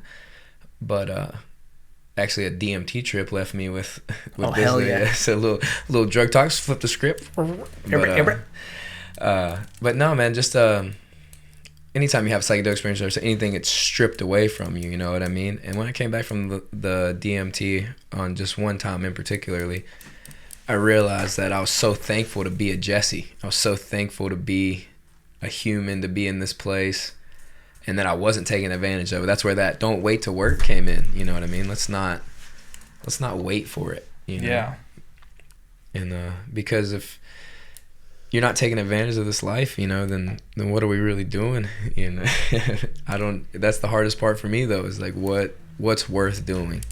Is it worth building a career in something, this and that, or is it worth going to see the world? Is it worth starting a family? What defines the human experience? And I think it's just the seeking out of those things is really what it is, But where I was going with that, sorry, before I got down a rabbit hole again. Hell yeah. Well, dude, I'm notorious for rabbit holes on this podcast. And then after I finish this, I want to circle back around to your journaling, because we're on 8 rabbit holes right now. Oh, dude, they call me Peter Rabbit around here because all I just do is holes on this podcast. Exactly. But this should be called the Holes Podcast. The Rabbit Podcast. You watched the Disney movie Holes, right? Oh yeah. Oh yeah, bro. I'm tired of this, Grandpa. Well, that's just too bad. Them yellow spotted lizards. But well, going back to the ego and competition, I think you have to have an ego to compete, because I think you have to want to to do better, to take this, to not be dominated. And that's the thing where it talks about that switch, that I can't be that person every day. I don't want to compete in traffic. I don't want to compete at the supermarket. I don't want to compete at my kid's little league game at who's yelling over whose parents. You know what I mean? Like the conflict that I find in my life is very secluded to this one area. And then so when I do it, I don't feel a problem with turning on my ego and being like, nah, motherfucker, you ain't about to get me. Like, let's ride, And you get your energy and you go to war, and then afterwards you can put it aside, and if you got your ass kicked or whatever, you're like, hey man, like, thank you. Because then at the end, the ego is gone. Like, in the moment, I need to defend this. I have to have a will to defeat you. You know what I mean? But then afterwards, how I define that, or, if I define that as I'm a lesser person because I got defeated or this and that,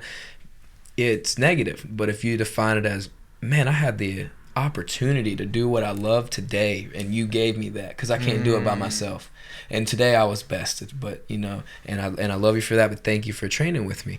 And in that moment, I could not say, in the moment of competing, I don't even have that thought. You know what I mean? I have the thought of like, I gotta beat you, I'm gonna beat you there, we're gonna get this. Like, there's no like, Zen master out there, like nothing matters, or else you wouldn't do shit. You wouldn't even come to jiu-jitsu. You'd be a monk on a hill, you know. And part of me wants to be a monk on a hill, but part of me is like, dude, being alive is pretty fucking cool. You know what I mean? Having a lust for life is pretty cool. I definitely, let me say for the listeners and viewers, I do have an ego. And I think it is, dude, that's the thing. It's like the balance of it. Because I remember the last competition I did here in Ventura. There was a moment right before where the flip does happen. And like, I remember someone telling me that they saw something change in me right before we're about to dab it up. And it really is that where like, it's such a weird thing because it's completely gone outside of competition. But as soon as it's about to happen, all this thing comes where it's like this, it's like a primal thing of like, oh, you think you're gonna do this to me right now? I'm fired up right now. And it's just like, it's a beautiful thing to turn it on. And also it happens on stage too, like when I do stand up. I call it the flow state, man. Among whatever it is, or if you're doing jiu-jitsu, you're surfing, you're skating, you're doing stand-up, that state where you step outside of the things that you consider to be reality, the way you define life, you get your feeling, quote unquote, that's the flow state, you know what I mean, where you're, like you said, your mind's not trying to solve the problem, it's just doing what it's trained to do. It's in that groove, you know. I could only imagine being on stage and finding that groove where, you know, you're like, oh, it's fucking, it's like riding a dragon. It's like getting a lucid dream riding a dragon. Like it really is, because it's like in the Can you ever lucid dream? Do you ever get like in the middle of a dream like, oh, I'm in a dream, I haven't had that where no, I've had some dreams where I'm like, put me back in that when I wake up, but I don't think I've ever had. A lot of times I do, and then for a while I'm in there, I said, man, I know this is a dream, and then I try to mess with it or do something with it. But that's, sometimes I feel like that when I do jiu-jitsu or I do something big, or, you know, you're on the stage like, man, did I dream this, or is this here? Or it's like, you know, it's like, and then that's why the thing, like, you're not your thoughts, but I think thoughts become things. Like what you're talking about, what you let come into your mind. Like if you're just watching those bullshit shows all the time, you're just, you know, watching World Star Hip Hop, just watch people get knocked out all the time. Like just watching people, even like where you're scrolling through your phone and you hear people yelling, dude, like that makes me cringe sometimes, like, because your mind's meant to react to that. Like, oh, there's conflict there, dude, stay away from that, you know. And but that's where I've been trying to talk about this on stage. I haven't even yet. I'm still trying to figure out the approach on it. Is how things are through phones and like porn, whether it's just all these asses on Instagram or fights, all these primal triggers that our lizard brain, I don't think is evolved enough yet to know that isn't somehow the real thing. It's sparking it. They're Every not time the real you see thing, things, and it's just like, it disassociates real life with all this stuff, and I don't think it's completely healthy that we. I think whenever you hear someone scream at the top of their lungs, whether it's just maybe you're not watching it, but maybe you're in a park or something, and somebody gets hurt, and you hear them scream at the top of their lungs, bloody murder. I think that's the same reaction you have if you hear it in a movie. You're watching a horror movie, and that sound, I cannot. That's why I'm a cartoon guy, dude. I'm not watching scary shit, man. Like there's enough fucked up stuff that's real, you know what I mean? Like I don't literally limit any of that. Limit the conflict that you can let. Like you can't let those. I think it physiologically triggers you. Yeah, and I don't think we're meant to have it. At least adapt to it as much. With having it such instant gratification, like, dude, you shouldn't, in the real world, you shouldn't be able to go see 300 pairs of titties on the internet so fucking fast, right? And just like anything you want, you shouldn't be able to have that much dopamine released. And that's why even phones, like on my best days, I have I wake up, this will bring us around back to my journaling, is I wake up, I go start the coffee maker, I go back to the bed, I make the bed. Then I gotta make the bed. That's part of mine. I get the journal. I get my book. I have the coffee. I go out on the deck and the most amazing deck of the view of Ventura I've ever seen. This place is incredible, dude. Hey man, we'll keep it on the DL. Incredible. No one knows where it's at. It's just way cooler than wherever you are. My neighbor's like, hey. Right. And I don't ever look at my phone. I haven't checked notifications. I haven't looked at the screen because there's been all these studies that if you look at the screen first thing, you get all these notifications, you're going through Instagram. You're solving the problems. You deplete your dopamine for the day real quick, which is why it starts a loop of people need to constantly trying to check their phone. Bars. It's dude. And I catch myself too. If it's on the days that I slip up and I'm like today, and it's not because of anything you did, but because I know that we're filming something. Yeah, so you're checking. I want to make sure that just in case you're like, you haven't touched base or something. Yeah, I had a flat tire. I'm not gonna make so. Yeah. But then I start on days where I just go straight to my phone. I catch myself throughout the day checking it more because I haven't. I depleted the dopamine right off the bat and started the habit. Yeah. I opened the beer. You know what I'm saying, dog? Yeah. But with my journaling, I usually do a page a day. That's just what works for me. I start it off every morning. It's so corny. I go, "Good morning, journal." Yeah, dude. Talk to you. Yeah, 100%. It's an entity, man. Sometimes it's J Dizzle, J Dog. But I literally, and this is something I learned from someone in swimming. When you don't want to break the water, that's the worst thing part of swimming. Just jumping in the is breaking the surface, and it's a cold morning workout. It sucks to just jump in because once you break it, it's good, but it's just breaking the water. So that's one thing I learned is the dude would just tell me, he'd be like, "Here's how I always show up, and I always break it at the same time. Is I break everything up into steps. So I just parked my car. Now I'm gonna get out and I'm gonna walk to the locker room. All right, I accomplished that. Now I just did that. Now I gotta put my suit on. Okay, now I got my suit on. I need to go walk to the deck. That's the next checkpoint. Oh, I just did this. Let's jump in the water. So it's not like you're dreading jumping in the water all the way because you're like, I have like 4 steps I got to get. You got to get there. That's the hardest part. Getting, and then like you said, break the hardest part into the miniest steps. Dude, and then I just go, good morning, Jay Dizzle. Good morning. Yeah. And then I usually start talking about if I had a set the night before. I usually next thing is I had a set last night here. It went blah, blah, blah, blah. I need to work on this. This is or if something's been bothering me. No matter what it is, some personal issue from 10 years ago, 15, whatever it was. Whatever snuck in there that day. Yeah, man. Yeah, something that's been bugging me for a while. Something I've been putting off. Like, for example, this podcast. I've been writing in my podcast or in my journal to start the podcast since like the beginning of like 2018. And I keep saying, I write out my schedule. Okay, I'm going to do this 3 days a week. I'm going to do the podcast 2 days a week. And it made me sad when I finished my first big journal. Yeah. I went back and I just read the first page and it said on there, I'm going to do the podcast 2 days a week, blah, blah. It had already been almost 2 years and I hadn't started it. But the good thing that it did was like, listen, reinvigorate that. Bitch, you haven't done this and it's been on your to-do list. You write about it every couple months. Yeah. Start it now. Yeah. And then it would force me to put it in a checklist of, okay, just like walk into the locker room. What's the first step to get the podcast? I need to look at podcast hosting. Yeah. And then I just start building it like that. And the biggest thing for my... And now we here. Yeah, now we here. Started at the bottom, now we here. But the biggest thing in my journal that it's done for me, and this is why I think everybody should have journals, is you start seeing patterns of your own thoughts. Absolutely. And it makes you accountable for them because you're the one telling yourself this stuff, whether it's good or bad. Mm-hmm. I pride myself on some things. My number one thing that I pride myself on is almost a double-edged sword, is that I know I can handle anything, which is a good thing because I've been through hard stuff and I'm like, no matter what, I got through it. I can get through it. Yeah, I'm going to be all right. But it's also made me think that suffering is a good thing, or like, you know, hey, this is a hardship. I'm tough. I can handle this. Same way we take pride in being tired after the end of the day. You're like, well, I'm struggling, but that's what I should be doing. Same thing with fighters. You train fighters. It's cool to have a tough fighter. You want a smart fighter that's willing to recover, willing to rest, and like do diagnostic of themselves, not just, you know. I promise I won't keep telling stories about my coach, but he's just a big part of my life. One of my favorite, and these are just things that, man, I'm sure he learned from other people, and it's just parables old as time, man. And the story is, there's a tightrope walker. I say I walk across the tightrope back and forth. You watch me. I'm the tightrope walker. Okay, it's a parable. So I'm walking across the tightrope.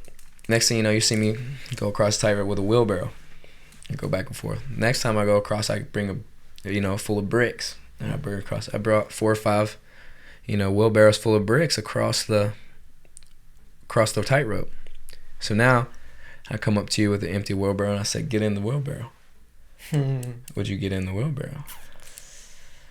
I mean, if it was you, I probably would it depends, you know. And then that's the way I view coaching. You know what I mean? Is that I'm the guy with the wheelbarrow, and you gotta trust me to get in, so I can get you over there. And if you've seen me do it, that's one thing. You've seen other people do it. Yeah, I saw you carry that. I saw you carry that bricks. But then it's you, and like you said, now is you going through the process. Are you gonna believe it? Are you gonna trust me? You know what I mean? And that's what I think about coaches and mentorship. And I think that's why it's so important, man, that the role you have in someone's life, that you don't tear them down, you know, that you give them that reason to build up, that you give them that little bit of trust. And my coach would tell me, he said, I'll never put you in a bad position, you know what I mean? I'll never intentionally do something that I know is going to not be good for you. And so that gave me unrelenting faith. Now, when you go outside of that one coach or that one mentor that, you know, you're on this team, such and such, and this guy's your coach, he might not be looking out for you the same way that, you know, that mentor, I consider it a mentor because there's so many coaches, you know what I mean? Coaches are one thing, but a mentor is someone that resonates with you, that you hold above a lot of other people. So, and then sometimes you think that everyone's going to be your mentor. And then you get that snaky guy who kind of, when you're at your lowest, he kind of sticks you down, like you said, kind of just like, oh, I knew you weren't shit. You know, I'll go to the next guy, you know. Yeah. And so that makes you bitter, but then it makes you realize that guy's different, that the way he approached it was different, that not everyone's created equal. You know what I mean? And I think that's important. Oh, that's huge with coaches, man. You see it with fighters. Sorry, not to cut you off, you're good. No, but that's it. You see it with fighters of they just get with the wrong coaches, and then you get fighters who can't be coached. Yeah, it's a crazy dynamic, but you can see fighters get ruined by coaches and just. And then that's the other thing is that he could have made me only be able to learn from him. Like, you learn from me, you trust me. This is this. He said, your number one thing you have to be is coachable. If you can't learn from everybody, I can't teach you.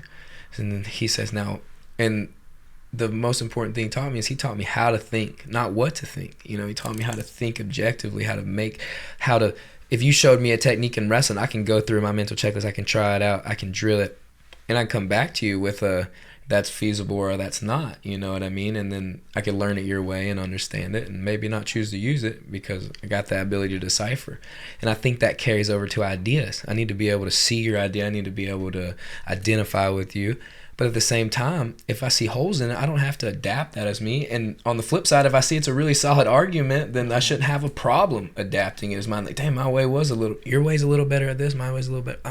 This is what I should come to. Yeah. You know, and I think that's with all thoughts, not just wrestling moves or jiu-jitsu techniques, you know, it's thoughts in general. That's one thing is, dude, and that's why I know you're telling the truth, is because when I started training with 10 Planet, I said, as a joke to you on Instagram, I was like, I'll always be a Ginga Ninja disciple. And you were like, nah, man, we're all just cups and everybody pours a little bit in. And it was like, that's so true, man. And I'm happy that you said that. You know where that came from, too. Man. Come from me. It's come from all my teachers. That's beautiful, man. Shout out to every coach. Every one of them, man. That does that kind of thing. And just even me, I didn't even think that this is what the answer would be. And I always consider myself high-level competitor, world-class competitor, you know, so I've been trained to do. And through college, I got needed a hip replacement, got a bunch of concussions just throughout my 10 years of wrestling, and got a whole new normal when I was in college. Man, I couldn't in our challenge match to make who was going to start for the team, I took a good shot on this kid, and his knee hit me in the face, and I stood up with his leg, had his leg in the air, and then by the time I stood up, I kind of was just wobbled, fell down, and went and took the concussion test. The impact test is bullshit. Like, I could pass that. I did better after I got knocked out than I did on my baseline. Like, those tests are fucking bullshit. Nobody knows what's going on with your brain. Long story short, couldn't read anymore. Every time I would start reading, I would get like vertigo. I feel like I was like floating up the wall, like crazy. Stopped being able to really go outside or talk to people. Like, it was just too much for my brain. Had headaches all the time, and everybody thought I was like just making it up, you know what I mean? Like, damn, Jesse, you're like, it's been a month, why aren't you back yet? Like, I'm like, dude, this is crazy, I don't know what's going on. Then I get flown out to Pittsburgh to go see all these doctors. They're concussion specialists, and he comes in, he said, now I'm gonna tell you right now, either I think you're making this up, or there's something really wrong with your eyes. And I said, I got pissed as hell when he said I was making it up. I was like, oh, dude, you too? What the fuck, man? And then he comes back, he was like, well, we figured it out. Your eyes, you know, one of your muscles is not firing, it's not attached, it's not doing its thing. It's been hit too many times, and your eyes don't track together. So I'm kind of like halfway seeing double, and that's why I was getting vertigo. They put me on a vestibular rehab program, and it turns out it's like the same stuff that they used to fix, I think it was the same doctor even, to treated Dale Earnhardt Jr. Oh shit! And like the Joe Rogan podcast, he talks about all the stuff that he went through, and you know the rehab. It's exactly the same stuff I did, and it came back and got better, and you know was able to talk to people again, was able to start reading again and stuff like that, and then had already ended my eligibility, you know, signed it over to the school, so I wasn't gonna wrestle anymore, and that's why I decided to come back to North Carolina. And so I was fucking, I hated wrestling, dude. On my drive home, like, I was happy to never wrestle again, you know what I mean? I was a little bitter that I had done it in the first place. And I realized how dangerous that was when I got here to California, because I got here and I was like, fuck wrestling, man. I'm here to smoke. I'm here to chill. I'm here to go be at the beach, dude. California, I'm coming from lifestyle. the Midwest, dude, where it's, you know, you're waking up for 6 a.m. lift and your hair froze from it was being wet from the shower, you know, like I was done with that shit. So I just came to California. Wrestling was my avenue. And then when I started coaching the kids, I just had flashbacks all the time to my coach and me and how I got here and who I am and what are you even doing and how, you know, why are you teaching something that you hate? Yeah. And then I realized that I didn't hate it, you know, it's just your ego of what it should have been for you or what it should have gave you, you know what I mean? And then I look back, I was like, damn, it gave me a dad when my dad got taken away. It gave me all this structure, this scaffolding to live my life. And then I kind of just got reinvigorated by seeing these kids love it. You know what I mean? I always was like, oh, high level competitor, high level this, high level that, always the best. And now I got a 5-year-old who's never done it. You know what I mean? He's like, he just came off the T-ball field, you know, and I'm trying to teach him how to do a double leg takedown. And it's just like a challenge and a funness to it. Like there's no... Even if he was the best in the world, like nobody really cares. You know what I mean? Like if you're the 5-year-old world champ, but there's dads out there that will put all their everything they got. This kid's gotta win Tulsa Nationals and be the, you know, the 7-year-old 98-pound champion. You know what I mean? 98 pounds. Yeah, or whatever it is, and just kind of that made me fall in love with it, man. Like you said, it's the act of it, the act of being in it. It's greater than yourself and greater than you ever will be, you know, the sport and what it does for people, and you know it gives you that common ground to talk to anyone, talk to you, talk to anyone about. Man. Sorry, got a little rambly there. Nah, that was beautiful. I think that's kicking in. Damn, I think that's the perfect way to end this, man. We've gone almost an hour 40 into it. Dang. Yeah, man. Preaching bars, ginger ninja. Hey, you lost bars. me on that. I started rambling. I started talking too fast. Nah, man. Is there anything else you want to say? Closing statements? Be good to yourself, man. Love yourself.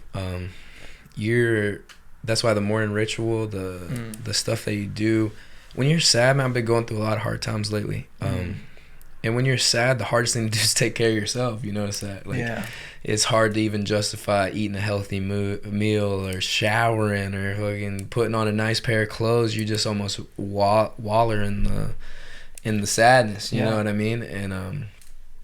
And sometimes there's a time to have that good cry and to let it all out. And then there's other times you pull yourself up by the bootstraps and then you make the decision that's going to make the next right decision. You like you said, you get out of the car and you walk to the pool deck. Then you put your swimsuit on. And then you're to the hard thing, you know what I mean? Where if you lay in your bed and think, oh, this is the most daunting task I've ever had to do, and you don't break it up, you never start, you know what I mean? And then, so be good to yourself, love yourself, be your own best friend, you know, it's the only person you'll ever have forever, you know, and love yourself is so important, man. It is. You can't love nobody unless you love you, you know, and not the narcissistic ginger I'm bars. The best, you know what I mean, like type of way, but like in a genuine recognition. Like I'm super thankful to be here, super thankful to be a human, to be able to articulate, to be able to communicate with you, and then I see the human in you, you know, like, man, we're all just trying to figure this shit out, so might as well be good to each other, be nice to each other. I hear that, man. And that's the other thing is, if I'm going to say anything to end this as well, There is, hopefully this shit's still recording. I've never done one this long, which is a good thing. I'm glad. Oh yeah, we're still going, baby. Yeah, Jesse Doyle ain't no 1 minute man. I'm gonna need that trademark. I think a lot of times people do lose perspective on how big the world really is and how important it is to focus on what you want to focus on and be happy. And 95% of the shit people stress out about doesn't matter. Yeah. You know, if you get caught up in little bickerings and hometown shit and family drama, you're never going to accomplish anything because you're just stressing out. Like, I always look at life as like a football field, and these people are trying to tackle you and everything. Do you want to engage and just try to brunt through them and keep going? Yeah. Or do you want to just spin, move, and go around and keep trying to get to the goal? Yeah. And I think a lot of times, even just to alleviate stress, take a moment and be like, is this going to bug me in 6 months? Is this going to matter in 6 months? In 2 years, is this going to even be an issue? So how much attention should I give it? And then, yeah, I love that. And then the closing thing right on that is just... we're like the Mel Oprah right now. The Mel Oprah, gotta keep going, just a little more. The thing about that is just perspective, like you said. It's so funny how we can get caught down a rabbit hole of my work is my life, my, my whatever is Tunnel my life. vision. This is my life. My career is my life. This is my life. Even your family is the only, whatever it is that you think is the only thing that matters, and then you have something that shakes your world up. You have a loved one pass, or you have some tragedy, or you have physical injury happen, you have whatever it is that shakes up your reality. I think it's a little bit your job to put it back, you know what I mean, to rebuild it instead of like a snow globe just shaking it up and letting it fall where it's going to fall. I think it's really good to cling to yourself and know what you are, you know what I mean? Know who you are and love that person. That's what I mean when I say love that person is be okay to say, I don't like this, I do like this. I'm not going to be the person who watches, 8 hours of conflict on my phone, when something bad happens out, I'm just going to, I'm going to ask people how they're doing, even if it's not saving the day. I'm going to say, hey, how are you? I'm going to give you a compliment. I'm that person. I want to, and you define that, so whenever your life gets twisted upside down, whenever the most fucked up shit happens, you got to take that as an opportunity to rebuild, and not necessarily rebuild, but redefine the world to you. Jesse Doyle, bars. Hey, it was a pleasure being here, man. Thank you, man. I'm glad you got to be the first guest. Yeah, 100%. Setup's going to be baller. I'm going to have this shit figured out. So, Jesse, thank you so much. I guess I'm going to shake people's hands on camera. All right, I love you guys. I love you, Jesse. Peace. Later. Hey, we did it, yo. That was legit. I'm with it.